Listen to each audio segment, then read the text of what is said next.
భోగాపురం అల్లూరి సీతారామరాజు అంతర్జాతీయ విమానాశ్రయం ప్రారంభానికి సర్వం సిద్ధమైంది. కొత్త ఎయిర్పోర్టు ద్వారా ప్రపంచ దేశాలతో ఏపీకి అనుసంధానం పెరగనుంది. విదేశాలకు వెళ్లాలంటే ఇకపై కనెక్టింగ్ విమానాల కోసం హైదరాబాద్, చెన్నై, ఢిల్లీ వెళ్లక్కర్లేదు. దేశంలోని ఇతర నగరాలకు కనెక్టివిటీ మెరుగు కానుంది. ఔషధాలు, ఆక్వా ఉత్పత్తులు, రెడీమేడ్ దుస్తులు తదితర ఉత్పత్తులను భోగాపురం నుంచే విదేశాలకు ఎగుమతి చేయవచ్చు. తద్వారా ఉత్తరాంధ్ర లాజిస్టిక్స్ హబ్గా మారనుంది. ఉపాధి అవకాశాలు మెరుగు కానున్నాయి.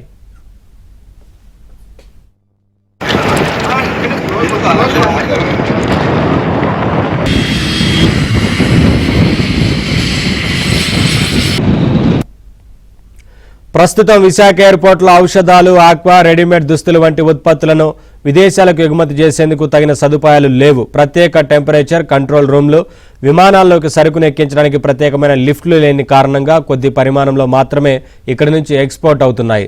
విశాఖపట్నంలో 2 పోర్టులు, 1 స్టీల్ ప్లాంట్తో పాటు వందల సంఖ్యలో ఫార్మా కంపెనీలున్నాయి. విశాఖపట్నం ఎకనామిక్ జోన్, అచ్యుతాపురంలో ఏపీ ఎకనామిక్ జోన్ ఉత్పత్తులన్నీ విదేశాలకు ఎగుమతి అవుతుంటాయి. మరోవైపు రెడీమేడ్ దుస్తులు తయారు చేసే బ్రాండిక్స్ కారాగారం కూడా ఉంది.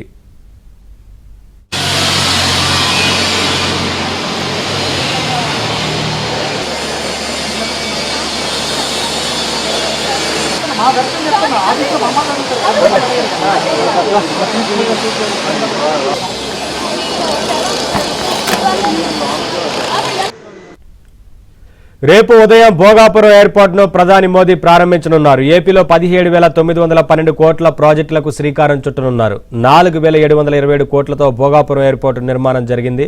విశాఖ తర్లువాడలో 468 కోట్ల విలువైన ఏఎస్ఐపి సెమీకండక్టర్ ప్రాజెక్టుకు మోదీ శంకుస్థాపన చేస్తారు. 5,550 కోట్ల వ్యయంతో కర్నూలు జిల్లాలో 4 రెన్యూవబుల్ ఎనర్జీ జోన్ ట్రాన్స్మిషన్ ప్రాజెక్టుకు మోదీ శంకుస్థాపన చేస్తారు.